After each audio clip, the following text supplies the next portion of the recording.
Welcome to Fast Effect Doublespeed Magic the Gathering from ELD's Time Vault Games in Bellingham, Mass. Here we've got the finals of the ELD Team Trio Open. The Wizards on camera here.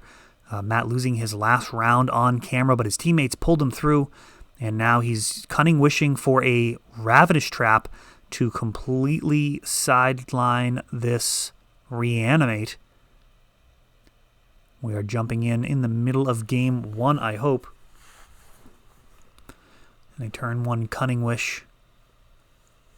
Or a Cunning Wish in response to the Reanimate, I should say.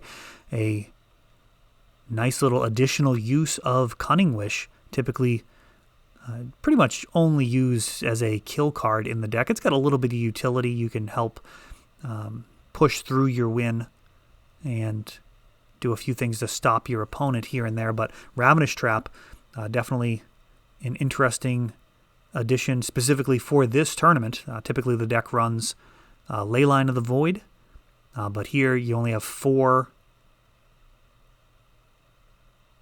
copies. Actually, no, that's not true. This is the Team Trio, not the Unified Legacy. I'm not sure why it's going to be Ravenous Trap. Probably just based off of the room.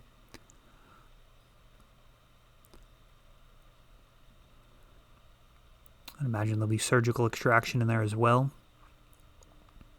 Either that or it's additional hate on top of Leyline. That would be impressive. Reanimator, definitely one of the tougher matchups.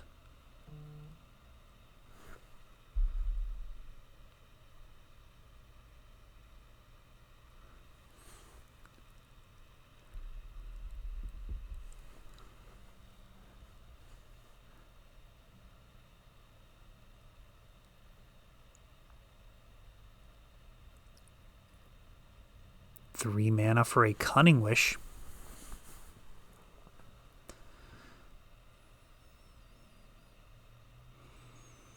And that grabs a Shared Summons.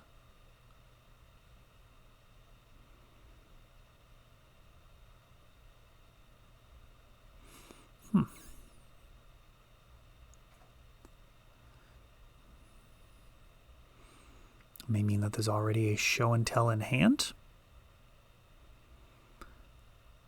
End step Shared Summons, and then go ahead and Show and Tell for Gristlebrand.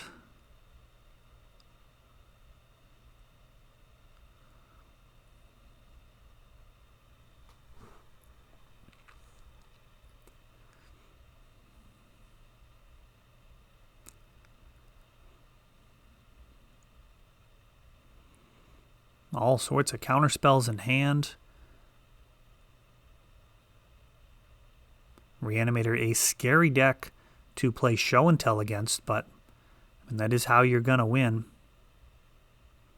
A little scarier to cast Eureka against it. They can have a whole bunch of giant monsters.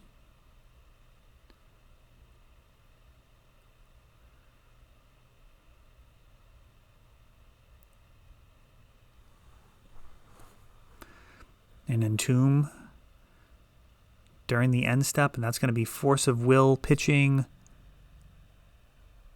what looks like a Show and Tell. Yeah, Show and Tell.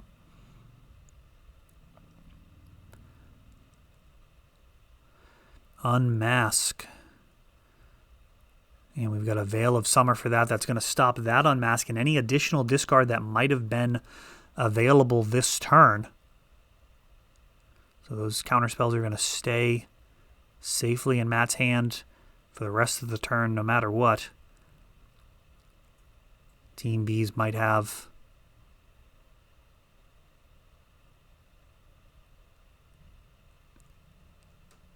the desire to go for the win here, but a Force of Will pitching another Show and Tell.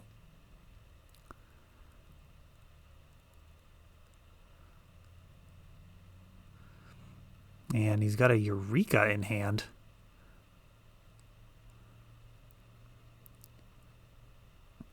Eureka. Each player will take turns putting in permanents. We got a Gristlebrand. If there's no Omniscience, then he's actually going to put in the Emrakul. Usually you put in the Omniscience and then cast the Emrakul to get that extra turn trigger. Ashen Rider. I couldn't remember that name earlier in the day. Ashen Rider. And that trigger won't go on the stack until all of this is resolved. So it has triggered, but the trigger has not been placed on the stack. We've got a Chancellor of the Annex as well.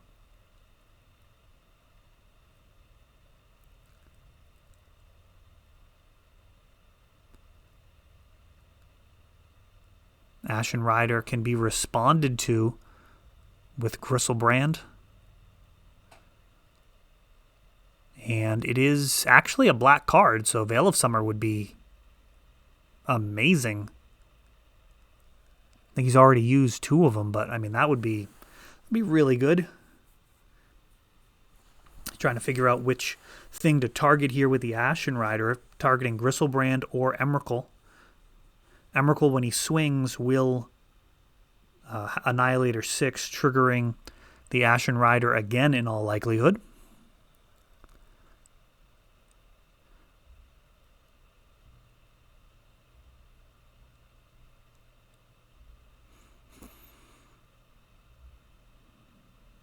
The Wizards can draw 14 cards. Oh, he's already got the Veil. Doesn't even have to draw into it. Doesn't even have to draw into it with Gristlebrand. He's just got it.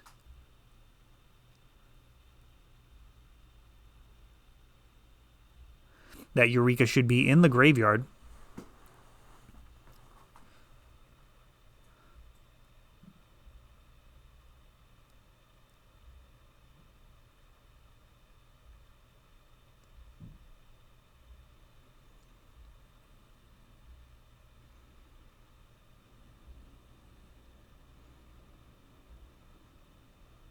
And Ashen Rider. Going to make it difficult to attack. Matt's going to need another Veil of Summer to get through this, but, I mean, that will actually get him through it.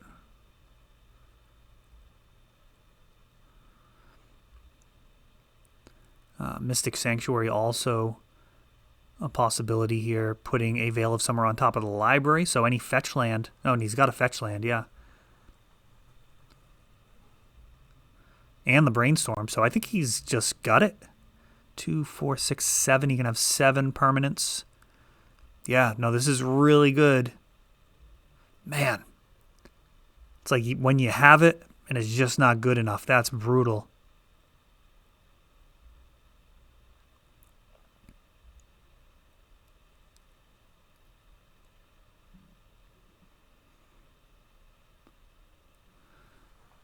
Mystic Sanctuary grabbing the Veil of Summer. And yeah, he's going to be able to swing.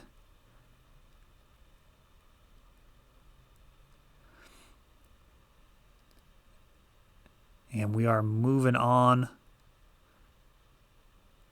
to the next game. Mystic Sanctuary winning that game. Looks like it's going to be one of the first cards to get cut.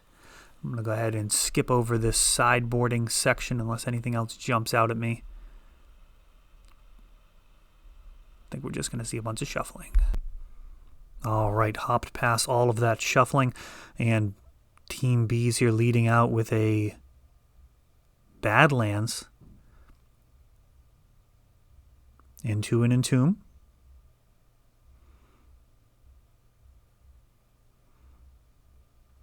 For a Gristlebrand, so the Wizards no response to the Entomb.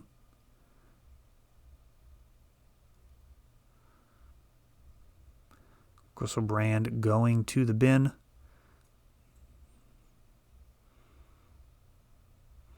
Omniscience really changing this matchup quite a bit, in that you can actually win at instant speed. In the past, Black-Red Reanimator, really just a nightmare matchup, because if you show and tell in a guy, they can very easily have their own guy and potentially even worse things to do with it.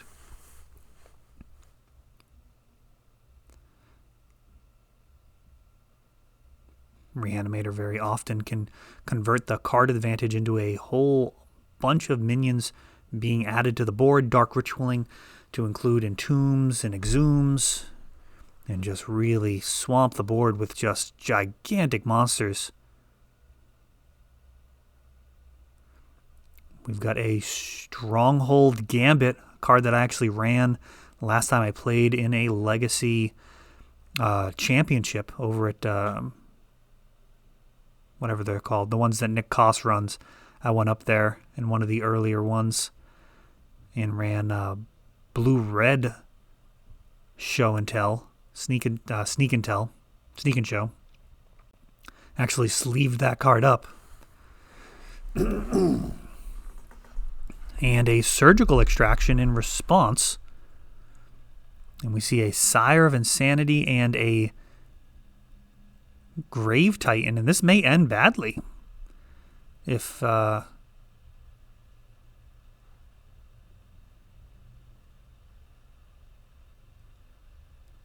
let's see how this goes. It's just going to get Flusterstormed, so well, yeah, Xantid Swarm wouldn't come in here anyways. That's totally fine.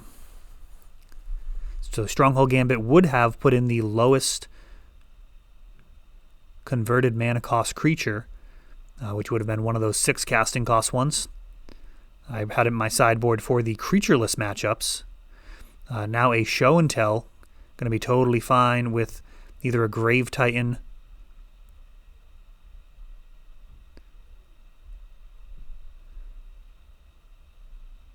Which one's he going to go with?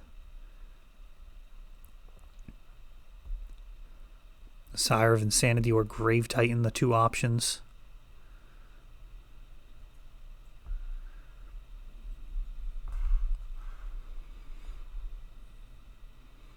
Grave Titan might be able to race? No, not really. No, it's no good. Omniscience coming in here. And now free spells. Starting with a Ponder. Cunning Wish here will be a kill.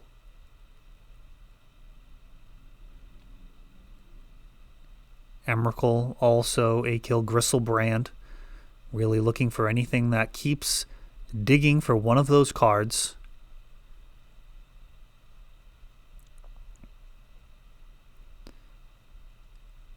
Brainstorm. There's a Emrakul already in hand. He is cast. And a Grafdigger's Cage being cast. Extra turn. And that is going to be the match. So Emrakul shows up, takes an extra turn, and carries the Wizards to victory. We see here a whole slew of sideboard cards designed specifically for Reanimator. Their Grafdigger's Cage, a very inexpensive option that you can actually dig for with your cantrips. That is all for this one, but don't worry, there is a lot more.